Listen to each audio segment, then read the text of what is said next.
right, welcome everyone. Chris Petrie here. Thanks so much for coming by. It's great to have you here. Welcome everyone. And if it's your first time here, I'm really thankful that you're stopping by and working with us here on our Watercolor Extreme Beginners series videos.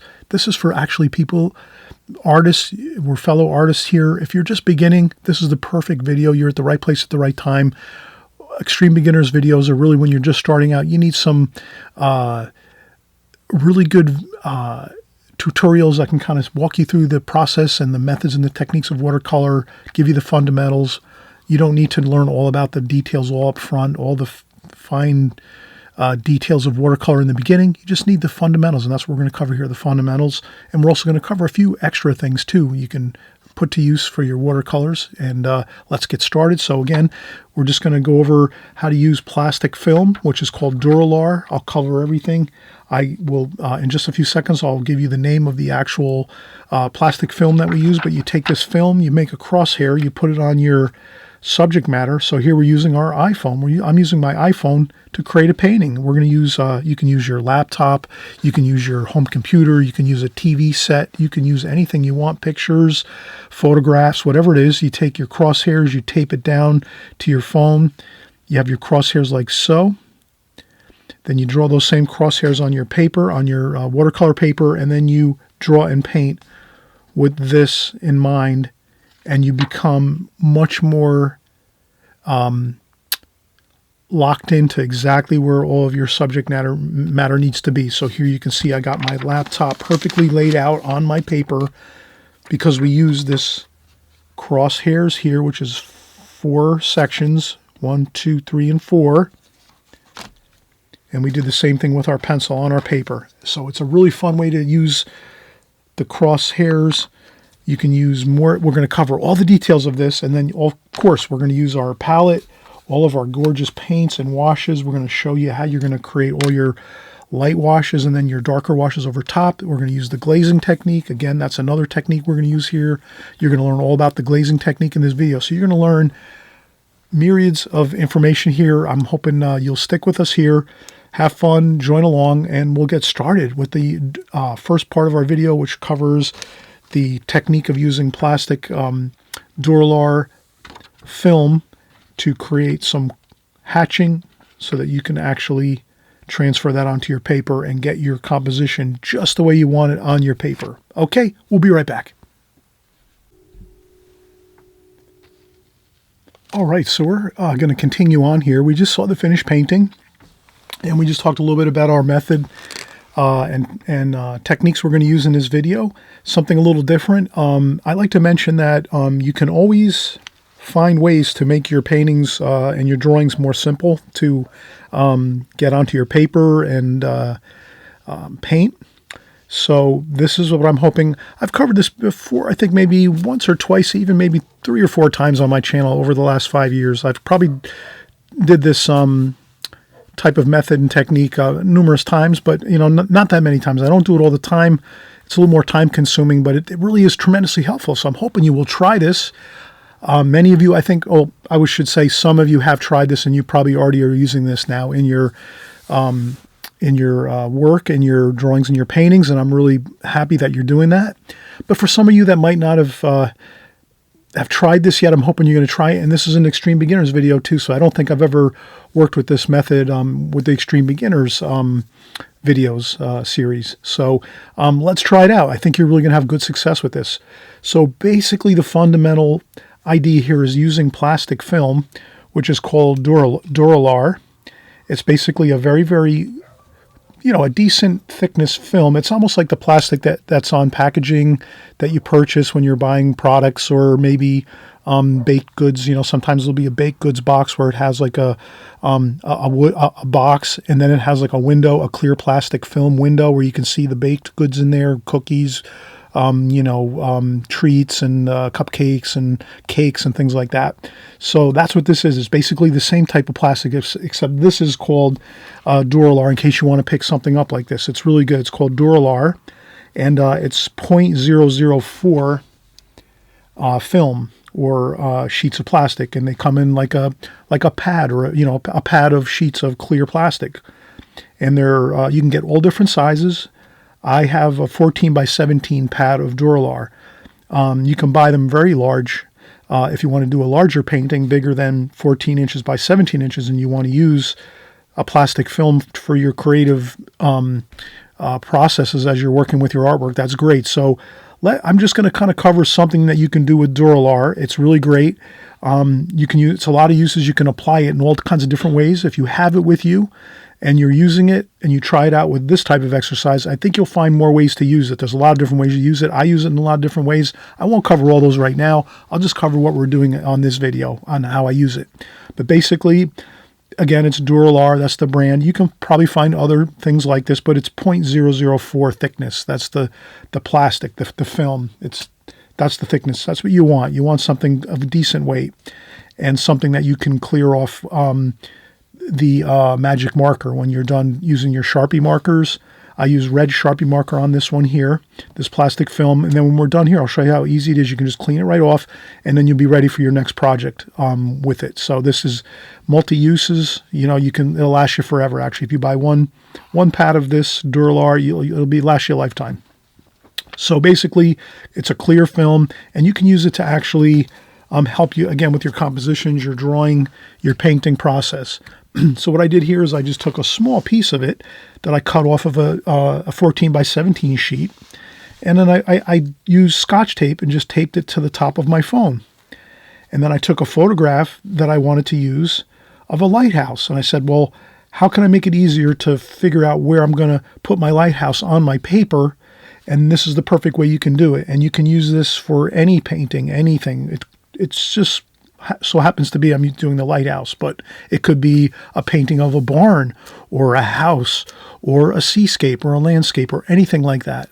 Flowers probably would work really well with still life, like flower arrangements and things like that. But in any case, what I did was I just made a perfect cross on my paper, on my Duralar film, a perfect cross like this with red magic marker. I used a ruler first, and I just made a perfect cross to the side. Then I took it and I taped it onto my phone right where I wanted the vertical line to be, which is right here. So that's where I wanted my vertical line to be. This is the center of my paper. That red line will be the center of our paper here. So basically, now what we can do is we can take a super light line and just make a light sketch line across our paper like that. And then we can do another sketch line across this way, halfway across, like that. So now we've duplicated the cross here. And that's how we can actually pretty much get all of our information into this rectangle here perfectly, because we have this to give us our waypoints for everything. You know how I'm always doing hash marks on my paper? I'm always doing hash marks on my outer taped off border. I usually use a taped border like that, so you can see I'm doing my crosshairs here like this, just like that. Now when you do that light pencil line across here, I didn't do it dark because I really don't need to. You can kind of get the idea that I'm just using a light pencil line and just doing a cross right across the whole rectangle. Now what I did is I took that same principle and said, all right, now I'm going to do the crosshairs here, same thing, except I want my lighthouse to be just to the left of the center of the painting. So I don't want my lighthouse exactly center of the painting. I want it to the left, just a touch. And that's how you achieve that. You make an exact perfect center line here like this. Then you do the same thing on your painting. And then now you can use this crosshairs here, your cross-hatching, to get all the other information. And if you look at this here, you can kind of see right away, we can kind of say, wow, check this out. We got the lighthouse here that sits right on the left side of this line here. And then look at our rocks. We have a island. This lighthouse is basically on an island. And those rocks that the lighthouse is sitting on top of, the island basically, it's sitting right in the bottom of that island, is right in the center of this, let's say, square. So now you're seeing things in kind of blocks. And always remember, you can add more lines to your plastic film. If you have a very complicated painting, let's say a city scene where you have all kinds of buildings and cars or whatever you want to draw, if you're doing like a really kind of more complex composition like a city scene, or maybe even like a farm scene with all different kinds of things like barns and cows and horses and all these other things, you could add more squares or more cubes onto your plastic film, so that when you draw the same exact, so all you're doing is you're taking whatever format you have here on your plastic film, you're taking that same format and putting it on your paper with light sketch lines. And a lot of very serious oil painters, like famous professional oil painters and acrylic painters, as well as watercolor artists, probably use this quite a bit. They might not talk about it a lot, but this is a very, very, this would be something that you might not see a lot on videos or in books and things like that. But a lot of people use this format of just creating cubes or blocks. And if you need to, you can make more. You can make your blocks more. You could put like 6 or 8 blocks. Here we have 4. You could make 8 if you wanted to, or even 16 or blocks if you needed to, if it was a more complex scene and you really wanted to get it. But you can kind of see how just by doing these 4 cubes or these 4 squares, we already can locate our drawing. So I'm going to do my drawing. I'm not going to take forever to do this. Let's just do the basic idea is showing you the cubes and how you can actually use these squares to get a more precise drawing when you're doing your drawings. Because I know a lot of times I still struggle sometimes when I'm drawing, and when I first started watercolor, I definitely struggled a lot with drawing skills and laying out things and getting things accurate. So I think, again, this will go a long way for you. So let's start. Again, we said, all right, the lighthouse is going to be on this side of this plumb line here, which is this line here.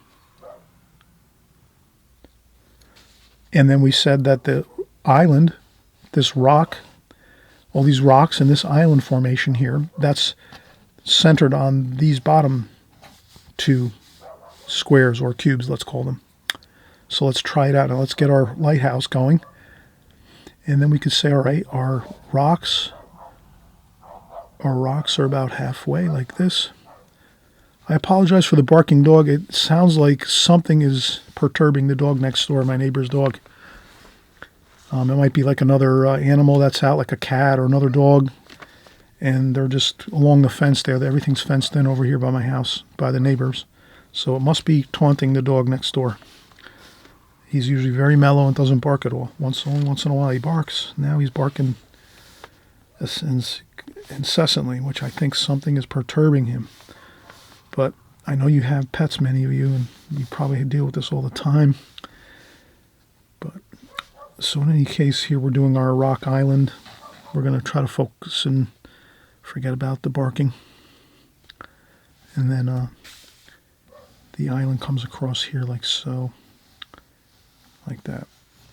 Pretty good. And then we have the reflection of the lighthouse here. And then over here, we can see that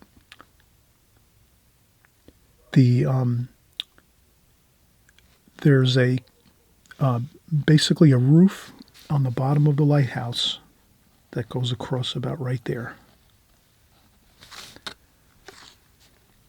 So we can put that roof in because we see it's right there. We could kind of put that roof in like that.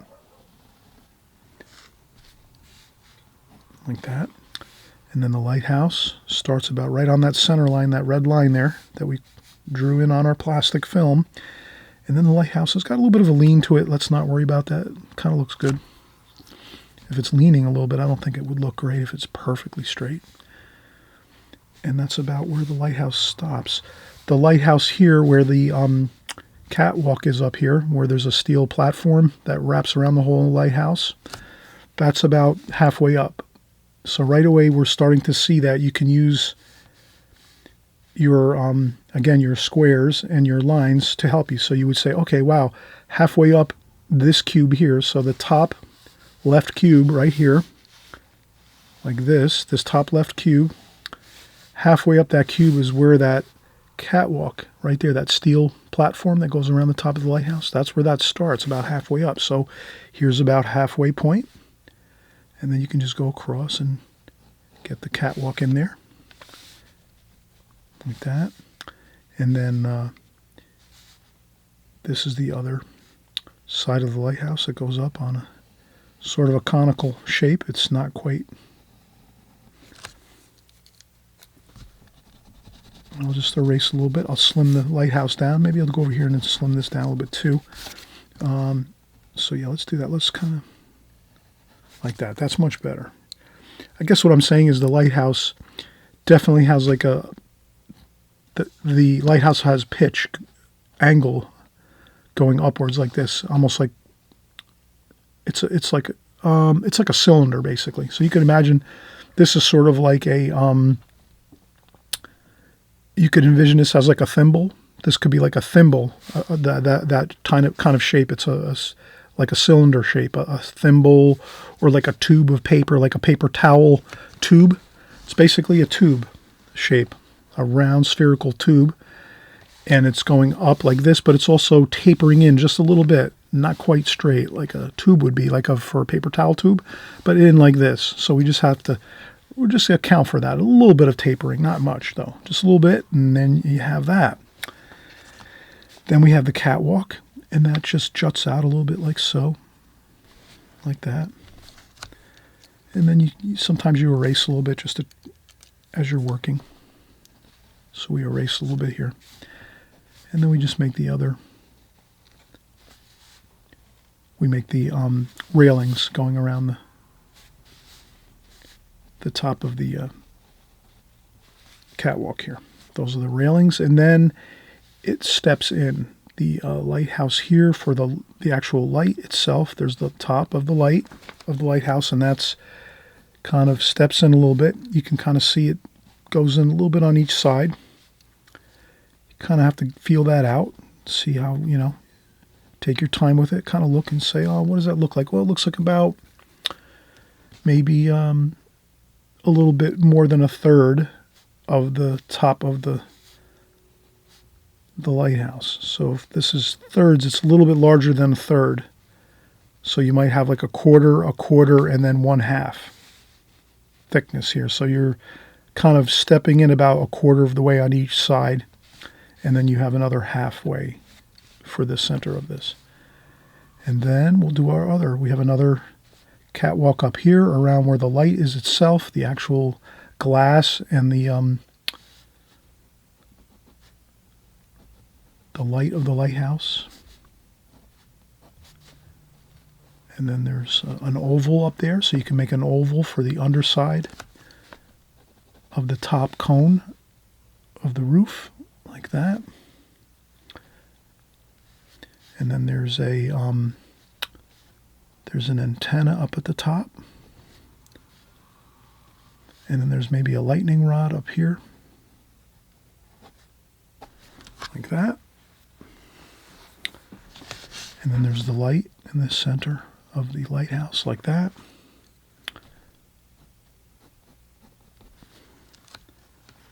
And I think we're pretty good. And then we're just going to have this railing up here with a center member there.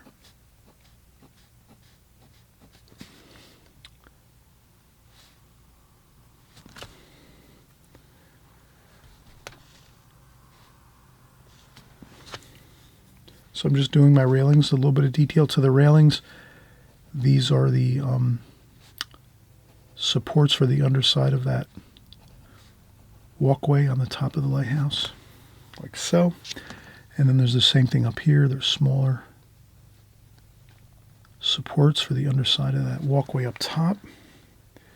And we notice that there's a little bit of an arch, or a little bit of a radius to these lines up here at the top of the lighthouse, where these catwalks are, the platforms. So they're all kind of like arcing, kind of like this. I think I have some napkins here, but things are kind of like arcing like this at the top of the lighthouse.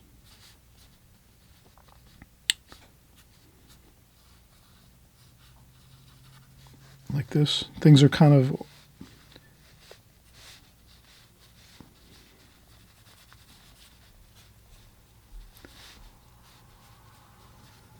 the walkways and then the railings. The railings kind of arch like this.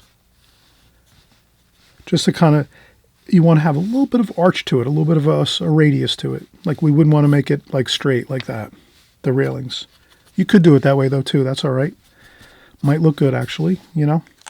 Experiment, that's what I say. Try experimenting, don't worry about it. If you can get a little bit of the roundness to that or like that radius feel, that's better. But if you get it straight across too, that, like again, probably looks good. Down below here on the bottom, it's a little bit more straight. So you can imagine the higher up it is, the more you're going to see the roundness of it. And so here we have the we have the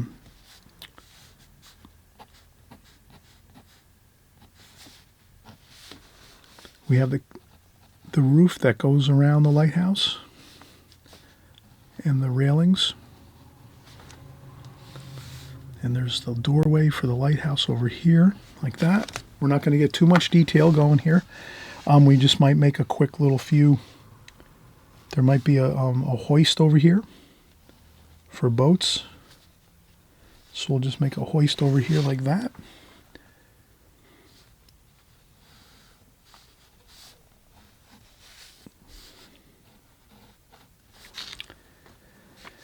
Maybe we'll make a flagpole here.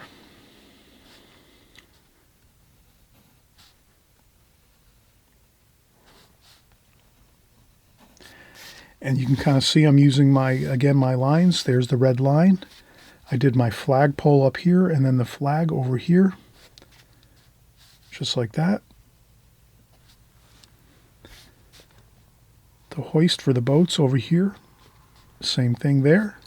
So you can kind of see we're using our crosshairs here to kind of get everything all laid out. And we've done it. We've actually gotten our drawing really, really accurate to what our photograph is, or your painting. You might be working from a painting from another book, or you might be using a photograph from the internet, or you might be using another something from a TV show, and you hit pause, and then you take your you take your picture of it. You can take pictures off your TV. I don't know if anyone remembers me saying that. I did say that a few times maybe, but I do this. If you take pictures, you can take pictures from your TV set with your phone if you'd like to. That really works well. Or again, you can do screenshots or screen captures from your laptops. If you find pictures on the internet and you want to use your laptop, if you don't know how to do a screen capture or a screenshot on your laptop, just look it up online on YouTube. Just type into YouTube how to do a screenshot, and you can find out how to do that for your laptop or your phone. And you can save your picture. And then once you save your picture, again, you're just taking your plastic acetate or your plastic Duralar film, putting it over the top, taping it down with some Scotch tape on your picture or your phone or your computer screen, whatever you have that you're working from, and then you just draw your hash marks.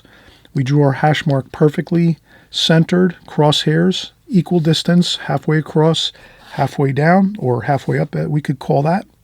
And then from there, we wanted to make our lighthouse to the left of the halfway point vertically. So there we captured that. Perfect. We have the lighthouse just to the left of center in our rectangle. We captured our rocky island here by easily just looking at this and saying, hey, oh, wow, look at that. The island here with all the rocks is right in the center of this square down here on the right side. There we have it. And then this over here too is all in the center over here.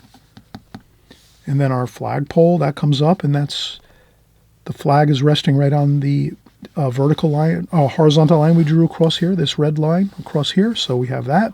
So if you can just imagine, you're just taking the information you're looking at here, and you're able to set it perfectly right in place on your rectangle, on your paper, so that it all fits perfectly right inside your rectangle, so you don't have to worry about starting your lighthouse, drawing it, and next thing you know, your lighthouse is running off the paper. That won't happen if you're using this type of method. This can really, again, help a lot. And I'm hoping you're going to let me know in the comments section. Please let me know if this makes sense to you.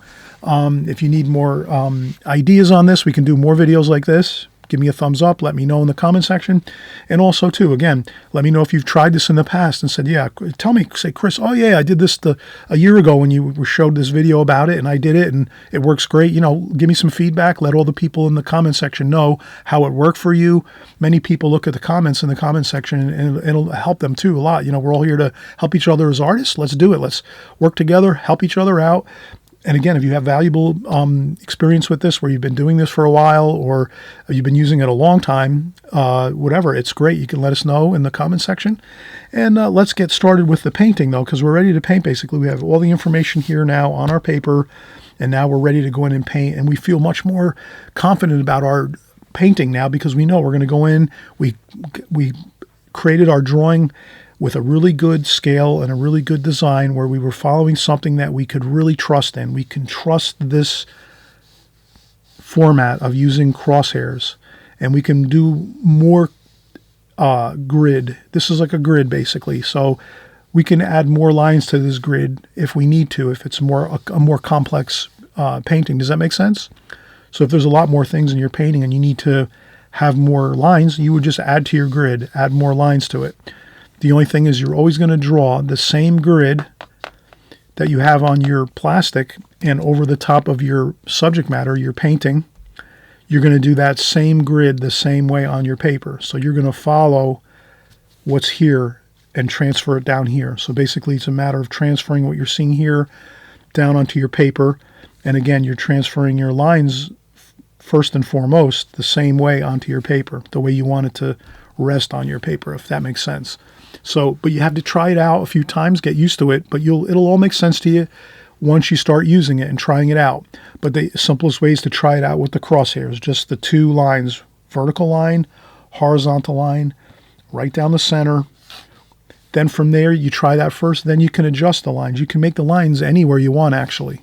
But the main thing is you're following what's up here and then transferring it down here, and you're using these lines to locate all the information down here. So you're saying, where is that lighthouse? Oh, I see. This lighthouse is actually right to the left of this first line that we put down here like this. And then we say, bam, there it is. And then, oh, I see. This island here that the lighthouse is sitting on. Oh, I get it. That island is right in the center of these two bottom squares.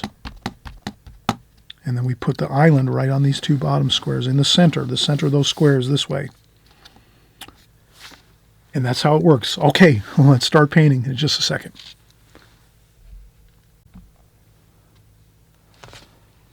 All right, so we're getting started again, and let's get our colors mixed in our palette. This is an extreme beginner's palette, as we say, the Prang Oval 16 palette. You can find this palette easily on Amazon, online, at your art stores, at big box stores that sell hobbies and crafts and things like that. You'll usually be able to find this palette. It's really readily available in most places, but of course on Amazon it's simple to find. It's right there. You just type in Prang Oval 16 watercolor paint set, and you'll find it there. That's simple, and they're very inexpensive. They're only like maybe $8 to $10, I think, is this set actually is. So if you're just starting out with watercolors, and if it's your first time here, welcome. Thanks so much for coming by. I'm really so excited that you're here painting with us. We're having a fun time. We're learning about the basics and fundamentals of watercolor. Each time I create a video, I always try to incorporate the basics and fundamentals of watercolor, but then also bring in some added details and information too. For those of you that have been working along with us, especially on the Extreme Beginner series, I always try to put in more information in all my videos, especially the fundamentals I cover, but then I also go into more of the complex things so that you can keep gaining more information and knowledge, because that's what you need. You need knowledge. Knowledge is power, and you're going to have much better watercolors if you're learning, watching, joining along week after week with us here. So keep and stay tuned. If you want to hit the subscribe button below on the right-hand side, you hit subscribe. and you just click on the notifications bell, the top bell, which is all notifications. This way, whenever we create a new video, you'll know about it, and you'll be able to just jump along, watch it. If you're too busy and you can't actually pick up the brushes and the paints and everything, you just watch the video for some time, 15, 20 minutes, whatever you can do. I know everyone's busy here. A lot of people are very busy. You can't always fit in practice time every minute. So, but just I understand that. You just learn as much as you can, absorb, be like a sponge, absorb as much as you can. The more you're watching, the more you're learning. You're hearing the words, the terms, you're seeing the techniques, as we paint along here. So we'll get started. Again, the first thing we'll do is we'll just, to make our life easy, we're going to just kind of try to get our colors mixed in our palette first ahead of time so that we're not scratching our heads saying to ourselves, oh, what color do I kind of find next on my palette? Well, let's kind of navigate around that idea and just say, let's get all the colors we need right away, right in the beginning, onto our palette. And then when we go in and start painting, we have our colors all worked out and it's all there. And then you don't have to worry too much. Yes, sometimes you'll have to go in and maybe add a few of the colors you've already put into your palette, but you'll be able to see which ones you kind of need a little more of, and it'll be easy to find. And trust me, this really works great. If you just kind of, we do our colors first in our palette, get them on there, on the palette, in your pans, on the pan section of your palette, and then we'll have a lot more easier of a time doing this. So the first thing I'm going to do is, all right, let's do this the glazing technique style. We talk about this all the time on my channel. I usually try to mention this, at least on all my videos, I try to mention what kind of technique I'm using here. This is the glazing technique. Basically, it's very simple.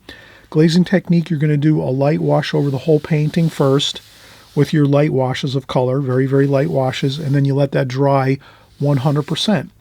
Then you come back in and you do your darker washes over the top, and you can kind of see how that would be kind of really nice for this type of painting, because you have a lot of light paper here, a lot of white, very, very light washes here. And then you have a fair amount of dark washes on top of here, but much more light. You can kind of see, right? There's a lot more lighter washes in this. So let's get that going first. And let's just get the whole bit of light washes on the whole paper again first. You can go over the whole sheet of paper. You don't have to worry. Then you let that dry 100%. You can use a blow dryer to speed up the process.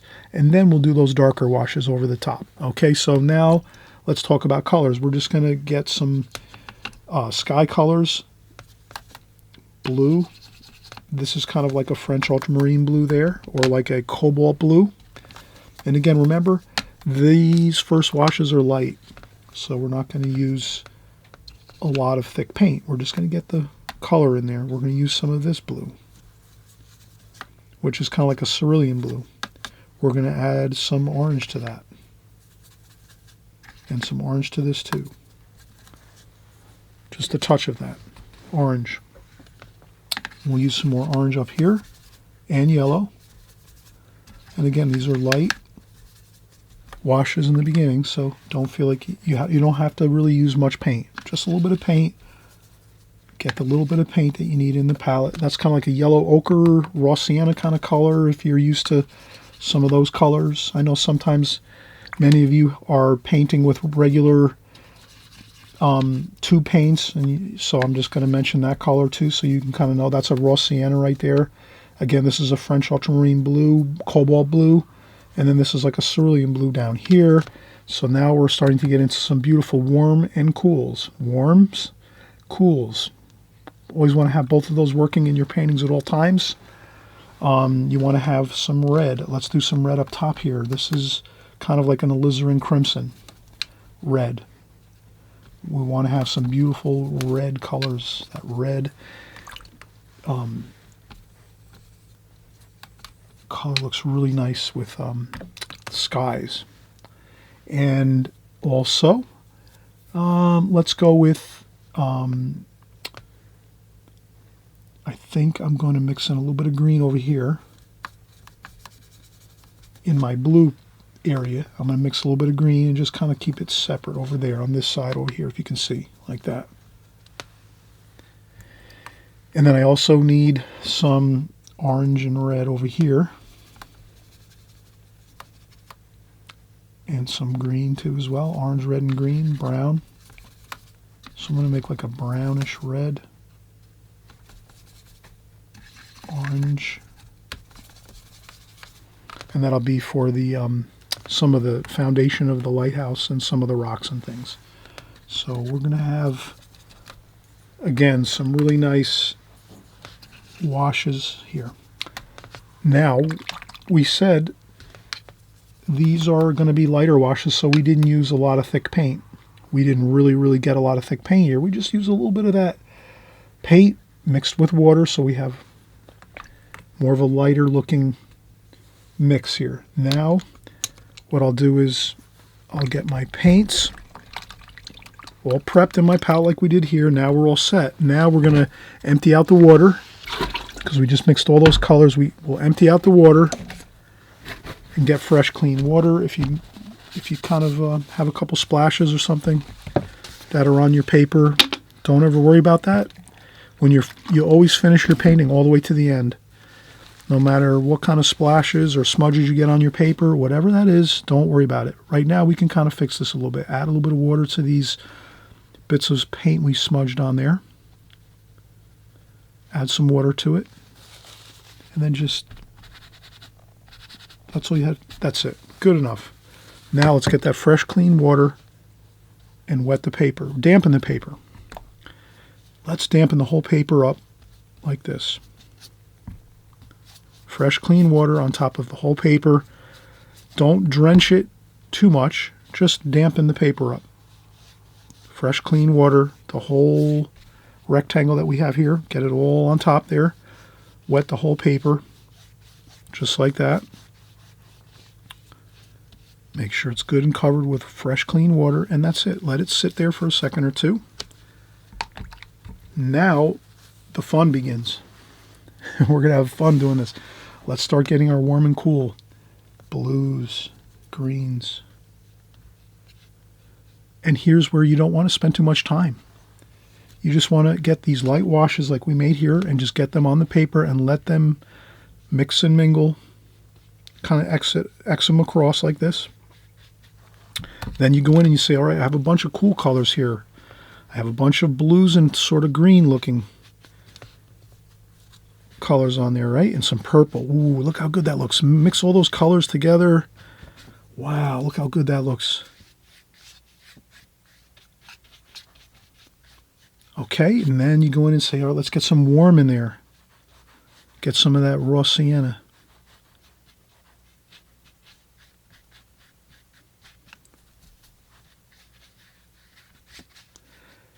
And always remember, this is going to dry really light. It looks a little dark now, a little bit. You know, you're going to see all these colors, but once it kind of dries, it's going to be fine. We'll come up here, we'll get some of that red, alizarin crimson. A little bit of alizarin crimson here and there.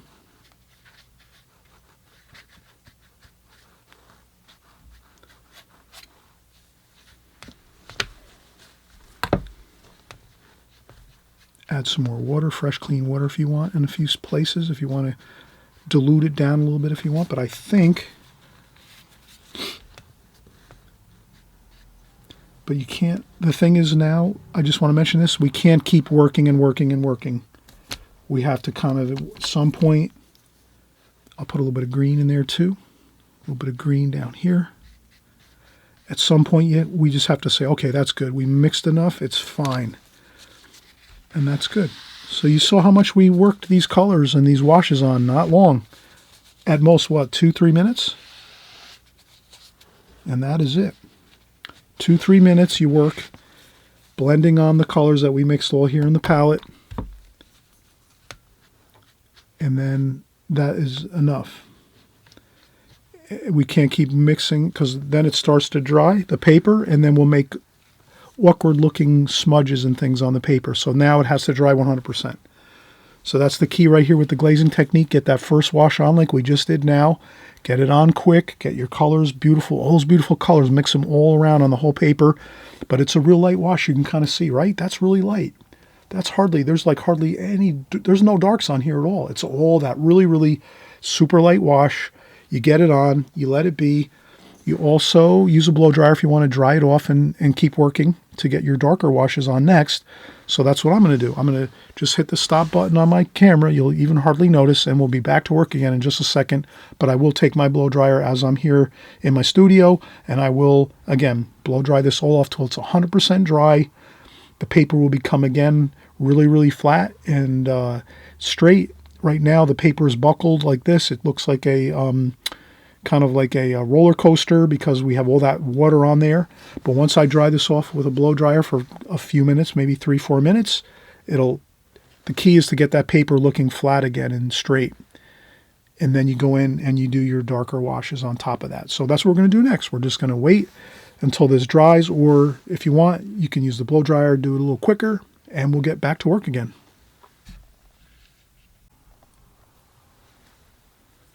All right, we're getting started again. I used the blow dryer, and I actually got the paper here to pretty much be almost back to where it's perfectly flat. So that's how you kind of know it's dry. You can also, I always touch the paper just a little bit, but usually when it's not looking like that roller coaster, all buckled, you know it's good. It's pretty much good to go. I'll take off the plastic off my phone. So what I wanted to kind of just show is that it's pretty simple to get all the facets of this type of method going and completed, and it's not really too difficult. I think that's going to take your artwork to a whole nother level when you're using some plastic film as Duralar. I use the Duralar brand. There's other things you can probably find online, but it's 0.004 thickness film, clear plastic film.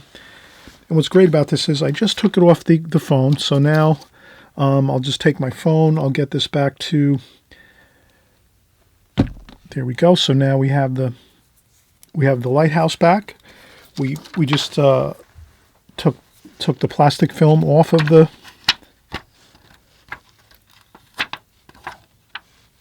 phone. So now we have our plastic film. And then what we can do is, let me do this. I don't want to have an issue with a problem. Let me see if I can find something here. Okay, let me look around a second. I apologize. Temporary. Let me do this. Let's see here what we have.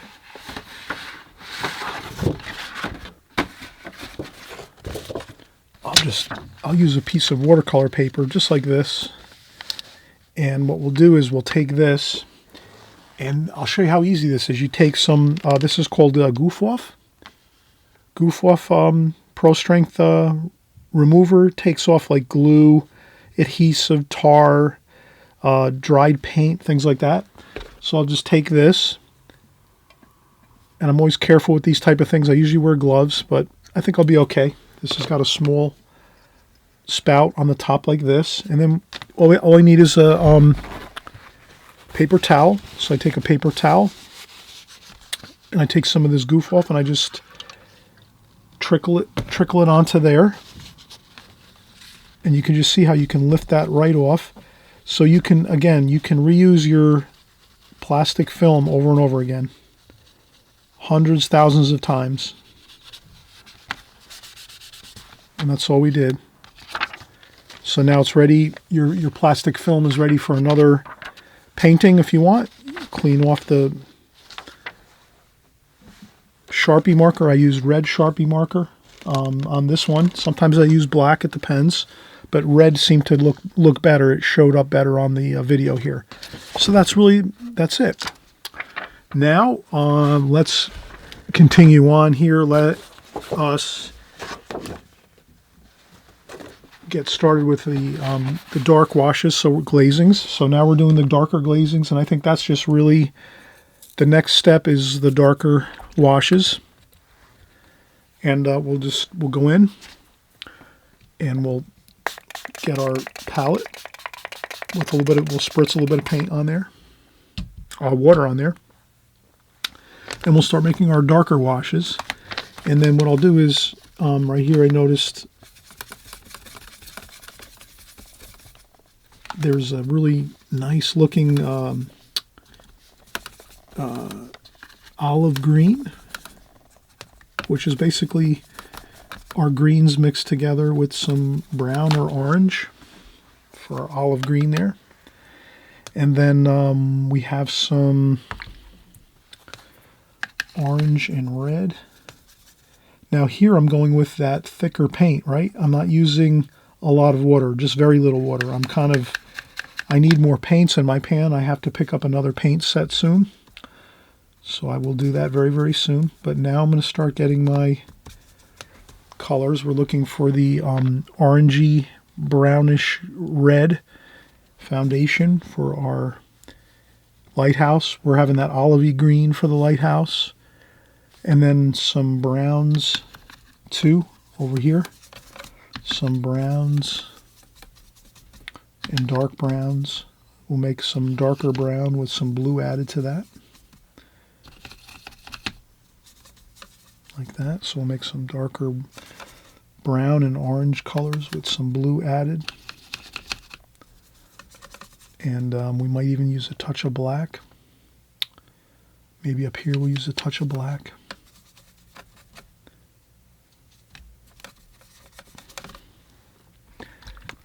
Okay, and then what else do we need? I think we could start with this pretty much. We have a pretty good range of colors here. More brown, maybe some more brown up here. Touch of green in the brown over on that side. So we kind of want to mix things up a little bit. All right, so let's get started. Let's get that olivey green right here, which we said was green and brown, or green and orange, or kind of a little bit of both. And we're painting into the light. I forgot to mention this, but the light is in front of us. So if you can imagine, the light is shining towards us. So we're now looking at the sunlight. The sun itself is behind the clouds, and it's in front of us. So that's why you get that really dark kind of effect with the lighthouse. And I'm going with the green, that olivey green, but it's thick paint. Can you see how that's kind of dark? I'm not using much water. It's mostly paint with a little bit of water. And that's how we get our darker washes now as we go. And I'm just going to work my brush carefully.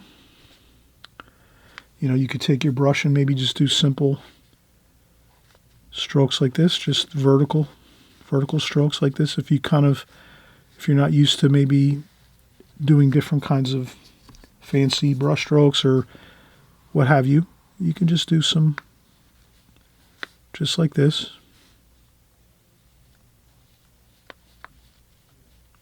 Like that. Right across there.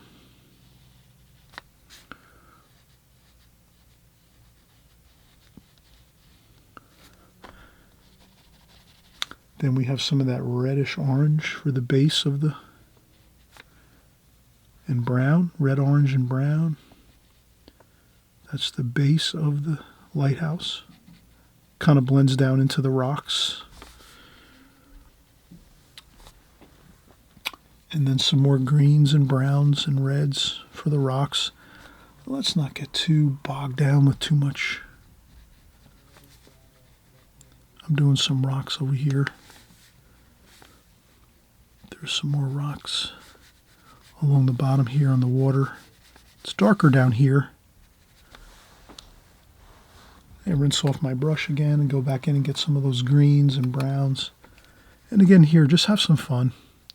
Have fun getting those rocks in. Rocks are usually sharp, angular, with some rounded edges too. So you can make some round shapes like that, some round shapes, circular, kind of like radius shapes, and then some sharp rock shapes like that, but mostly dark over here.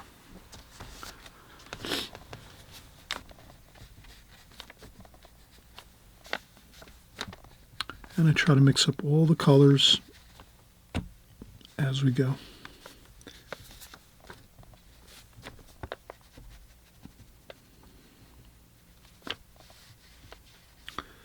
some black. I always like to use that black along here. That looks pretty good along the water edge. I noticed that looks pretty good. Gives it a really good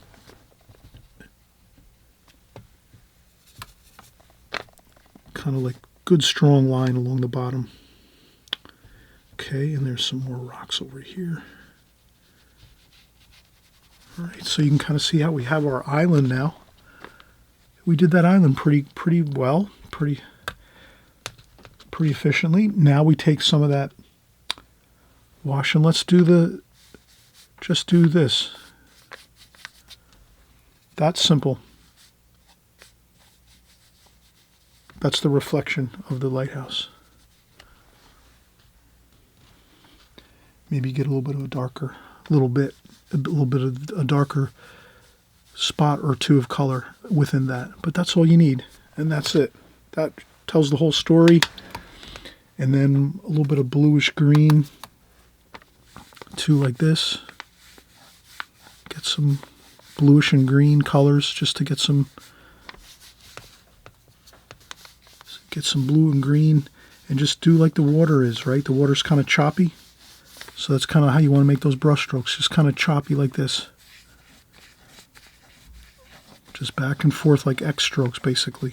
Just choppy like the water is, choppy like that. Maybe splash a little bit of water on there too. Splash a little bit of fresh, clean water on there. Oh, the water might be a little bit murky there. No big deal. I'll change out my water now. It's about time. It's good time now. Change the water out. Add some more fresh, clean water. And then we're going to continue on. Okay, we're going to have some darker details, as you can see, with some black paint. At the very end of the painting, we'll do those really fine details of the wrought iron catwalks and railings and the conical top of the lighthouse with that steel cone on the top, and there's an antenna and a lightning rod. And we'll do some more of these rigging, these boat lifts over here on the left. We'll do those with the darker black thick paint, and we'll also introduce maybe a needlepoint brush, which has that really fine point. Can you see that really fine point that our needlepoint brush has? So I always like to use the needlepoint brush in my paintings toward the end when I'm doing my very fine details. If I have those details in my painting, like flower paintings or landscape paintings have lots of details. So this needlepoint brush, I use it all the time. So we'll use that toward the end when we're doing our, again, more finer details here in this painting. But still, let's keep working. So we have, I think the most, let's see what we have. We have this distant shoreline back here. Can you see that? I put that in with my pencil line here. That's a distant shoreline back there. And we don't see it over here. So that's okay, so we don't have to worry. We have a distant shoreline over here, and we have some land here. So there's some hills here, some green grass, and then we even have some purple type mountains and things in the back, some actual hills, some purple hills, which are in the far distance. And that really makes this painting beautiful. And we're going to have some more purple hills back there, like that. All right, so let's do the purple and the green. Let's do the purple first. That would be this red here. And a little bit of blue over here. We have purple here. Let's use that. Yeah, that looks good.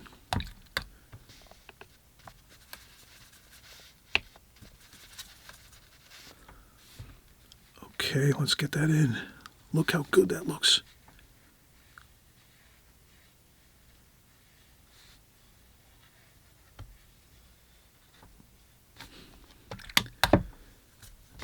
So you add a little bit of that purple hills in the background. That looks so good. Gives you that feeling of distance. You can add a little bit of purple in the water too. Why not? Harmonize the whole painting with some purple everywhere. You can even add some up into the sky. I'd be really careful about adding washes to the sky because our sky came out so good. But let's add a little bit of purple in the sky, and then we go in and just blot it up with the tissue a little bit. I'd even add a little bit of water to my tissue and just sort of blend that purple in like that. I would say leave the sky. Sometimes I experiment. Right now I'm experimenting, and it's great to experiment. So you do as much experimenting as you like. But when you start to do experimentation, remember, it can lead to problems. So I added that purple to the sky. I should have probably just left the sky as it was, because it was a really beautiful wash. And now I've kind of made some unpleasant looking smudges and marks on my sky that I would have rather not had, but I did want to venture out and try something new. So always remember, when you try something new, things can go wrong, but that's okay, because then you learn things and you say, oh, next time I know, I'm going to be a little more careful with adding things to my sky once my sky wash is completed, because we got that sky wash completed on that first light wash. Does that make sense? But now you saw me, I kind of said, well, let's add some purple since we're adding purple to these distant hills over here. Let me add some purple to the sky. But in actuality, I already had some in the wash a little bit in the sky. So we could have left it as it was. So always remember, there's nothing wrong with trying some experimental things, and don't worry, you're always working. All your paintings are basically our practice. You're just, every time you're doing a painting, you're just practicing, and that's your practice. Your painting is your practice, and you just keep doing that over and over, practicing, trying another one, starting another one, put the next one aside, start another one. You keep doing that, and that's just all the processes, and you just keep doing that week after week, month after month, and year after year. And by 1, 2, 3 years of doing that, you'll find that, wow, my paintings that I'm practicing on right now look way better than the first ones I started with like 2, 3 years ago. And then you realize that all it is just getting in there and just having fun and practicing and just getting in there and painting and having a good time and trying new things. Sometimes you try something new, it doesn't work, no big deal. You just finish your painting out, finish it all the way to the end, and then set it aside. And if it didn't come out good, no big deal. You're just starting another one the next day, or, a week later, whatever. So that's what we're doing here. Practicing what I preach. And then I'm going to add some green here, over here on this side, like that. And that's sort of like the green distant hill over here. It kind of looks nice. It's got some of that green and brown in there. I'll add a little bit of brown mix in that green, just to give it a little, kind of a more mellow look to the green. Give it a little bit of trees and things on there by just kind of making some, up, kind of like those little lines there on the top.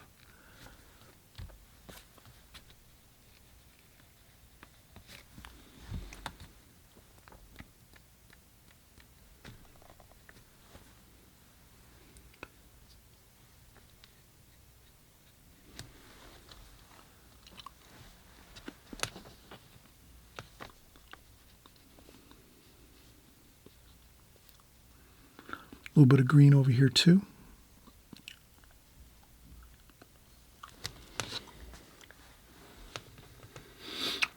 All right. We can start working on our fine details now. I'll use my needlepoint brush. I'll use some of that black. But what I want to do is when I use that black color, I want to, not make it as, I'll add a little bit of blue and red to it. Maybe a little bit of orange, blue and red, just to kind of give it some more interesting look. As far as the dark color is dark, it's almost black, but it's not quite fully black because I added those few extra colors, a little bit of orange, a little bit of blue. And this way it's not looking so like, just jet black. We have a little bit of color to it, and there we go. I'm just going to start doing the details here. We have the catwalk over here. And this is all that black wrought iron steel that's at the top of the lighthouse. And I wouldn't worry too much about every detail about it, just kind of get it in there. But not much water at all, it's mostly just paint. And there's some more wrought iron supports that are underneath the catwalks. There we go. And there's the other bit there. And then we're going to do our beautiful conical top.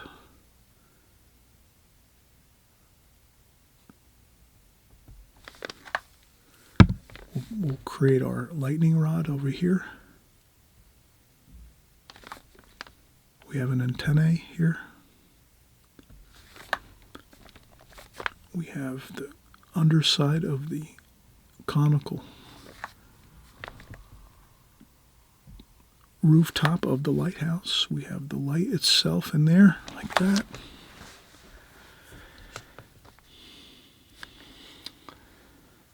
There's a few windows on the lighthouse over here. I'll just put a few windows with some dark paint.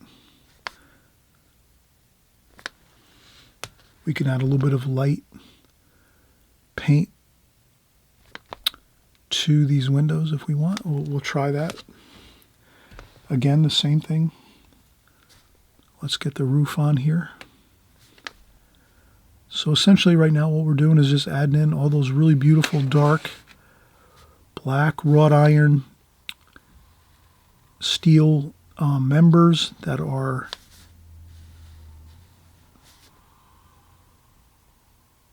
around the lighthouse, which are the roofs, canopies,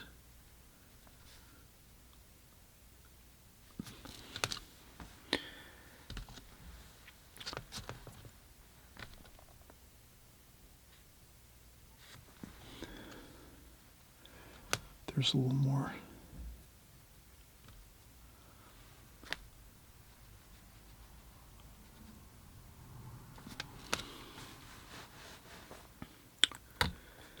And you can kind of see how it's coming together. Now, the only issue I think I might have had here, and I will admit this is a problem that I forgot to catch before I finished my painting, and this is something where you can kind of please make a note of this so that you kind of be aware of this, but I left my crosshairs in my painting. Those original red crosshairs that we put here on the actual photograph.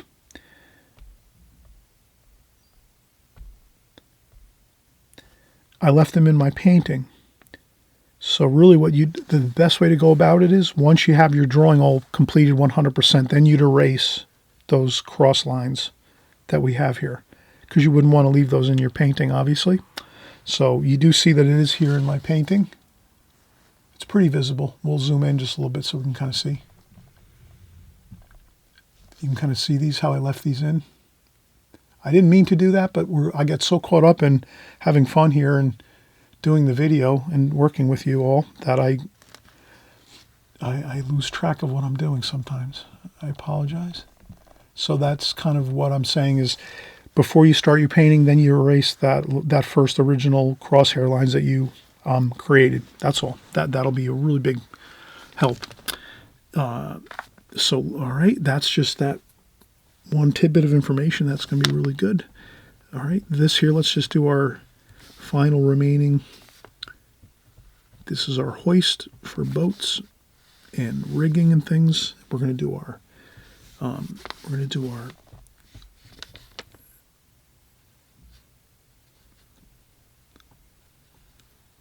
flagpole here. And this is really coming along beautifully. Wow, I think we're almost like that. We got a little bit of a ramp going down there off the foundation of the lighthouse. We have a doorway in here like that for the lighthouse. We're going to make maybe a figure or two There might be some other rigging over here too we're going to put in. And some steel support structures over here for the boat. Boat lift over here. And I think, what else can we do? Let's finish up our final details here. So let's do some red and blue. Some black will work fine for the blue. Okay.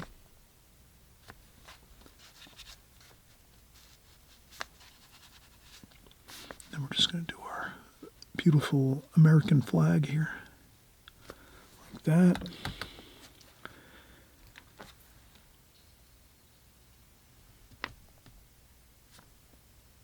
A little bit of orange paint there for the light. A little bit of purple under here.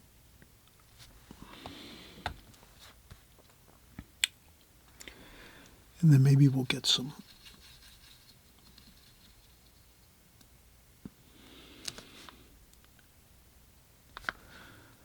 we'll have a couple of workers over here.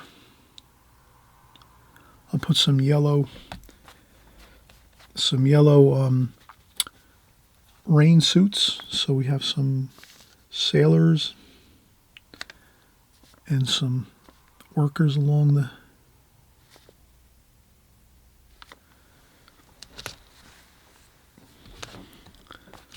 lighthouse. They're working.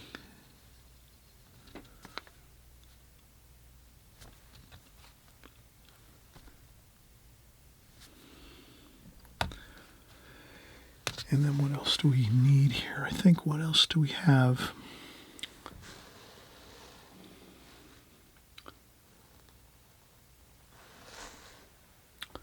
Well, that looks pretty good. I think we actually have completed everything. Maybe we should try anyway to add a few lights. I would use titanium white in a tube. So titanium white in a tube, a little bit of orange or yellow ochre. Any kind of yellow or orange is fine. Just to make the color at the top of the paint of the tube a little bit warmer. You want to have a warmer, light looking color. So the light is usually warm. And then we'll just add a little bit of that to the, like that. Just a few spots there to the lighthouse. And then to kind of mellow it out a little bit, we take a tissue and just blot it.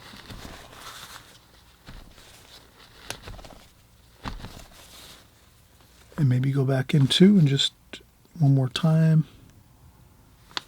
Like that. Looks good. Maybe a couple highlights across here.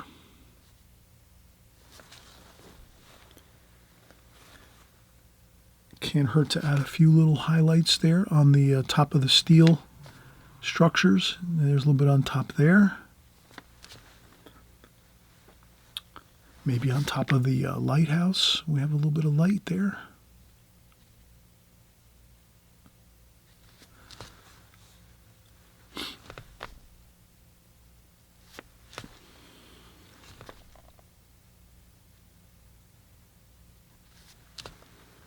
A little bit there, maybe a few spots here.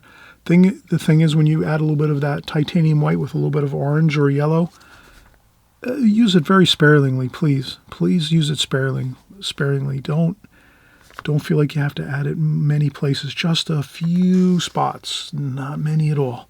And that's all you need. And that really will kind of really add some zip and zest to your painting, but you don't want to do too many places. And I'm putting it here in the front of the lighthouse. Probably it should go on the areas where there's the light over here. And then over here it shouldn't be so much. Because we said the light's coming from behind the lighthouse this way. So the light, if any place, it could be bouncing around a little bit on some things here and there, but I would say it would tend to be on the areas that are where the light is. So the light is actually over here. and over here a little bit. And up here is fine.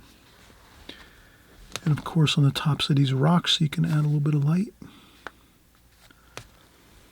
But I think we are complete. We have a beautiful lighthouse completed.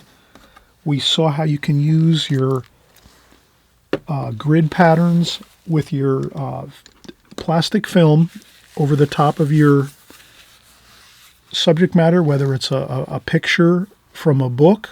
You know, you could, I have a new book out. I'm hoping you're going to check out my new book in the comments section below. In the comments below, you'll see my new book. You can watch and see on YouTube. I have a video. It shows you each page of my new book. I'm hoping you're going to pick up my new book. There's tons of there's literally just, you know, loads of beautiful paintings. You can paint those paintings that I've